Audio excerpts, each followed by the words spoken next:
welcome to the Relationship Theory, everyone. Here, we take thoughts in, break them down, build them up, and play them out. Today, we're going to be talking about, well, you see the title, emotions and the logic of cryptocurrency. I am incredibly excited to cover this because I've been studying emotions and the human expression for more than a decade at this point. I really don't know the number, but I just keep saying more than a decade. Eventually it's going to turn into 2 decades. But the idea of human emotion and expression has found its home in cryptocurrency. I'm going to get into it in as a matter of fact, let's dive right in. So where did cryptocurrency come from, guys? If you haven't heard about this, it's an idea.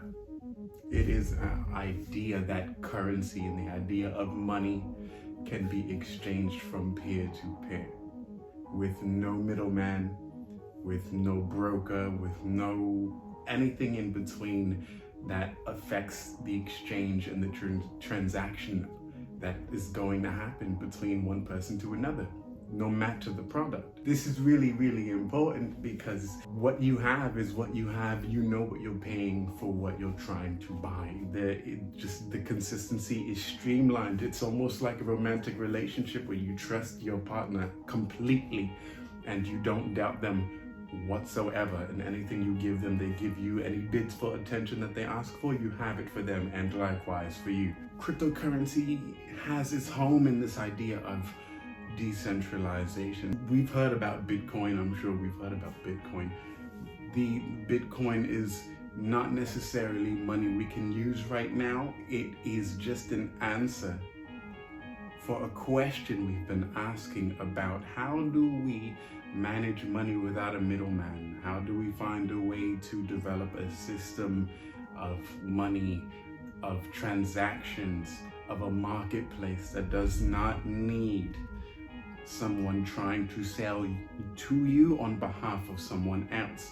Bitcoin is the answer to that. The system is still being worked, but the idea has been defeated already. What we're trying to get to when it comes to cryptocurrency and its idea is we're trying to get to this arena of contextual valuation. That's what I'm going to call it, because from what I've studied, this seems to be where we're trying to bridge everything. So cryptocurrency is not only limited to Bitcoin. I'm sure you've heard of Litecoin and Dogecoin and Ethereum and the other kind of coins and tokens that are out there. What we're looking at, our networks. I don't know what that big booming sound is.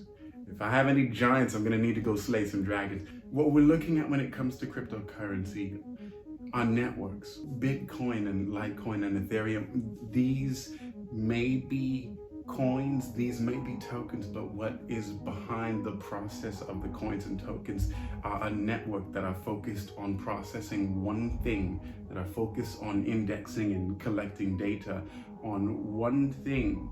And there are a bunch of computers working to take care of processes and numbers and information all together to produce a result for the network to support it. When it comes to contextual valuation, you have a bunch of computers that are sitting around crunching numbers all day, producing a result that supports its network, that supports the process that it's even trying to build for, so that anybody who needs resources from this network can just take it and use it and apply it to where it needs to go within another network. So you need a human hand at the end of it. It's just that the underlying work is already done for you. The broker has already been taken care of for you. All of the questions that you might need answered between you and someone else, whether you guys are buying or selling something, all of those questions are answered by the computer's process. You don't have to ask the questions. And if you did have a question, the network, the way cryptocurrency works is they're all meant to deliver information and data to each other in order to be consistent enough so that you can understand that the integrity exists within itself. Cryptocurrency is more about integrity and not trust. because it's focused on the information, not this idea of whether someone is trying to steal from you or not. It's the network. It already trusts itself. All it's doing is giving you the resources to move one thing to another place. But I'm not even trying to get too deep into the science of this, because the question is, okay, great. So we have Bitcoin. It's answering questions such as, what if money had no top to bottom? What if money wasn't controlled by someone and there was no broker to help you decide what to buy or to sell? What if none of that existed? And what does this have to do with the fact that there is a degree of a process that the computers are working with themselves as far as what is valued and what is not? What does this all have to do with integrity and emotions? Well, we have different degrees of emotions, guys. We have different things that are required when it comes to emotions. We have different sensations from the same things that we feel that require different types of help and support and resources and needs and wants. Cryptocurrency is practically the subconscious mind digitized. That's what this has to do with emotions. You have a lot of people who are naysayers about this idea of cryptocurrency. It's not real money, it's not real, right? Okay. And that's more so because they trust people who have money. They trust people who control the idea of money. They have people that they trust to tell them how to use their money. Cryptocurrency doesn't tell you how to use your money.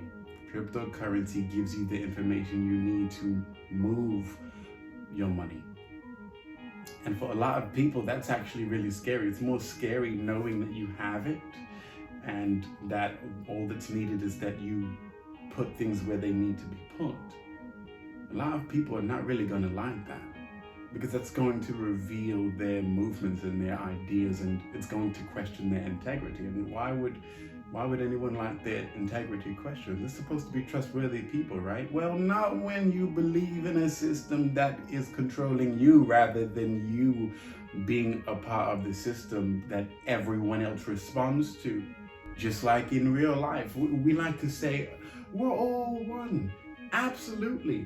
Now, there are people who will tell you to your face that we are all one, but then they'll act like the things that they do don't affect you. Well, in a cryptocurrency network, every single thing you do affects the market in every single place, because all of the information is connected to one another. It's about the integrity, not the trust. In real life, when you do something and you don't trust someone, even if you tell them to their face that you trust them, your movements and your motivation and your intention and the way that you come off, the way that the other person can undoubtedly feel, they're going to feel that lack of trust. They're going to feel strange because the way that you're delivering your information isn't in full integrity. So what we're seeing here is a bridge coming together between the virtual or the digital world and real life. The subconscious is now rising to the surface through technology itself. That's impressive. So watch out for those naysayers, people. If they're not on the boat for this cryptocurrency thing, well, they might be questioning the fact that their integrity needs to be questioned. So let's be on the lookout, guys. Keep your eyes and ears up and peeled. Technology is on the rise, and we have some very interesting things on the horizon. This is the Relationship Theory. Enjoy your day.